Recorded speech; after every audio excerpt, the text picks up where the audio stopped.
What's up, world? Welcome back to the channel. APW Sports signing in, and welcome back to Season 5, Episode 3 of Chicago Bears Weekly. And in today's episode, of course, we're going to cover Chicago Bears news, happenings, free agency, all that type of stuff. But the bulk of this episode, I know I might be maybe a tad bit late on it, but I am going to give my personal grade for Justin Fields' rookie season as a Chicago Bears quarterback. But before I dive into this episode, make sure you guys are leaving this video a like, as that always helps the channel to grow and it helps beat the YouTube algorithm. And if you are a first-time viewer of this channel, make sure you guys click that subscribe button while you're at it and the notification bell so you will not miss any of the videos that I post on this channel.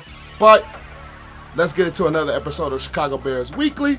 Without further ado, let's dive into it. I'm striving to get rich. That's why I almost went 2 years without buying shoes and fits. Things change now. My mom hearing me wear my music and she look a little prouder. Now, the Bears this week didn't really make major news as far as the free agency and the trades go, but the Bears did make one crucial signing, and one that I think could be a very productive signing is the signing of former Tennessee Titans safety Dane Cruikshank. Now, Cruikshank spent his first 4 years as a Tennessee Titan, and they moved him from corner to safety, and bringing him in as a hard-hitting safety, a safety that is very physical, could be a very good offset to Eddie Jackson. Now, Cruikshank, he only has one career interception, but he plays more of that in-the-box type of safety where they move them around all around the field. His pairing along with Eddie Jackson can really help the Bears defense because he's still a very young player. He only spent 4 years in the league, so he's still very young. He's very physical, he's quick, he's very speedy, and you can blitz him, use him in so many different ways. That way Eddie Jackson, I think, can get back to his better form as a free safety, because I've always believed that Eddie Jackson is more of a free safety than he is a strong safety. And of course, losing to Sean Gibson, and Tashawn Gibson was a little bit older in the tooth, been around the league for a while. You get a younger, very physical safety in Dane Cruikshank. He can play the run, and as well as he can do some things in the passing game. You can move Dane Cruikshank all around the field. Is a very versatile defensive back, and I think he's going to be a piece that the Bears actually need, and a piece that the Bears miss is bringing a guy that can do so many different things, that is very versatile, even though he had a little bit of an injury history. But when healthy, Dane Cruikshank is a very productive safety, and that is something this Bears defense, for the better term, has been lacking a little bit. Even though Tashawn Gibson was solid, I don't think he was as versatile as a guy like Dane Cruikshank, and he didn't bring, I don't think, the value to a defense like a Dane Cruikshank could be.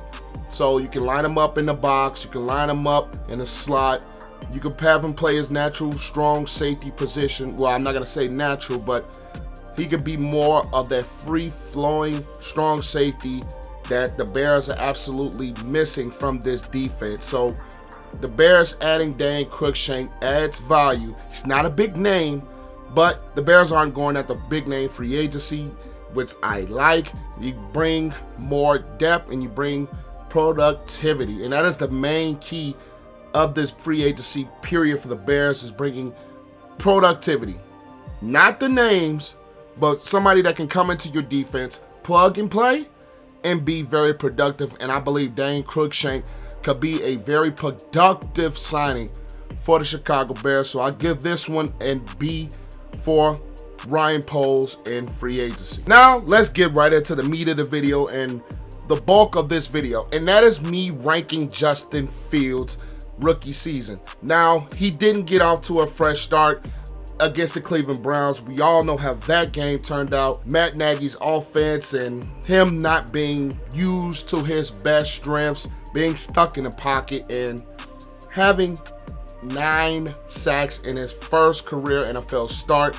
Even though that was his first start, that was not his first playing time, as he played a little bit in that Cincinnati Bengals game when Andy Dalton went out with the knee injury. And he had some moments in that game as well.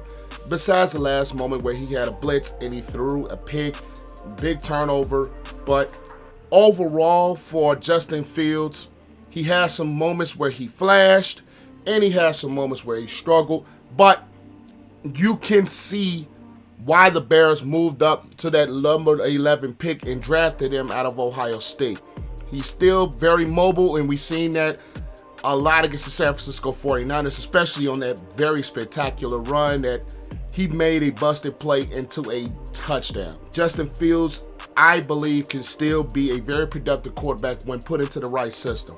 Now, last season, of course, he was stuck in Matt Nagy's offense, and if you guys haven't watched this channel, and if you have, you know that I have never been a fan of Matt Nagy's scheme or his play calling. He never put Justin Fields in the right positions to succeed. He never put Justin Fields in bootlegs. They never really ran the screen game, which can be beneficial for Justin Fields, especially in the developing young age and with the players that the Bears had last season. Now, he did develop a chemistry with Darnell Mooney. That is going to be key going forward. That elevates not only Darnell Mooney's play, and is elevating Justin Fields' play, as to he has a wide receiver that he can trust. Now, the Bears did make some moves this offseason to bring in Equinemius St. Brown, Byron Pringle, to bring different speed, different elements to this Bears offense. But we're not going to talk about that. We're talking about last year, where Allen Robinson struggled a little bit in his offense with Justin Fields, but I believe that's not more on Fields. That was more on the scheme of Matt Nagy and the play calling that the Bears had last season with Laser and Matt Nagy calling plays. Justin Fields, you see his strengths, but you can also see his weaknesses. Is he holds the ball a little bit too long, and that was one big criticism that I had of him, even at Ohio State. And if you guys don't know, I am a diehard Ohio State fan as well, so I watched every bit of his games at Ohio State, and that was something that he struggled with a little bit there as well, is holding on to the ball too long, especially behind that awful Bears offensive line that we had last season, with Peters being 40, Fetty being ineffective, James Daniels having some moments and here and there. Whitehair had his struggles, as James Daniels had some moments but some struggles, Mustipher, but overall, this Bears offensive line was just not very good. Even though you had Tevin Jenkins late, you had some play from Larry Borom. Justin Fields got hit a ton, and it led to some different injuries, whether it was the rib injury, whether it was the knee injury. Justin Fields had a bit of knickknacks here and there.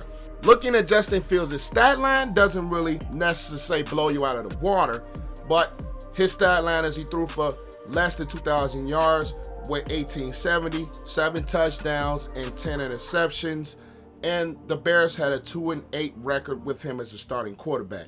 Now, I am one to not really look at the record when it comes to quarterback play, because at the end of the day, records be on all 53 members of your franchise. I'm not going to attach the wins and losses too much to Justin Fields, even though he has some good moments, especially against the Pittsburgh Steelers, where you can see he's will to win. You can see that he has a very, very good toughness about him.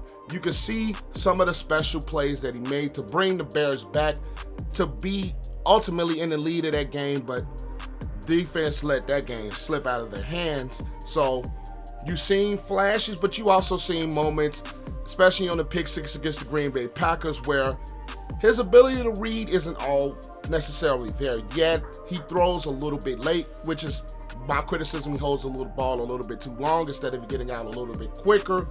But at the end of the day, Justin Fields, you can see promise. You can see why the Bears moved up number 11, and you can see some of the things that the Bears organization see building blocks for him, not only just right now, but him going forward as the future quarterback of the Chicago Bears. So adding up his 12 games played, adding up the 10 starts that he had, I am going to give Justin Fields, I'm struggling between C+ and B-, but I'm going to give him a B-. I'm not going to be hypercritical of some of those moments, even though he has some criticism as holding the ball too long. Ultimately, he was in a bad offense. He was in Matt Nagy's offense, and we all know that was basically a horror show. When you look at it, he wasn't necessarily put in the best positions to succeed, and you can tell that from start one against the Cleveland Browns, where they had him sitting in the pocket behind a bad offensive line with Myles Garrett and Jadeveon Clowney on the other side. So overall, I'm going to give Justin Fields a B-. You see growth. You can see the elevation that he can project to take. I'm not going to give him a bad grade so much because the system didn't work for him. Now, of course, Matt Nagy's gone, and of course, that whole offense is going to be changed to be better successful for him. But just off of his rookie year, I'm going to give him a B-. The numbers don't pop out at you. The record does not pop out at you, but you see the growth, you see the talent, you see the running ability, and you see ways that Justin Fields can be used and put him in the best positions to succeed. He just did not have that with the lack of proper development and the lack of proper coaching due to the Bears situation and due to the offense and the head coach. So overall, I give Justin Fields a B- for his 2021 rookie season. But let me know what you guys think of Justin Fields' rookie season below. I really want to just thank you guys for showing me the love. Thank you guys for showing appreciation in this channel and giving your comments and giving your thoughts on Justin Fields' rookie year will better help so I can see what you guys think as well, not just me. But that is all I've got. Leave this video a like, as it always helps this channel to grow and it beats the YouTube algorithm. And if you have gotten to this point in the video, put your grades for Justin Fields below. And as always, click the subscribe button and notification bell so you will not miss any other videos. But this concludes Season 5, Episode 3 of Chicago Bears Weekly. I am APWSPORTS signing out. Make sure you guys stay safe. Have a great and excellent day, and I'll catch you guys in the next video. Peace.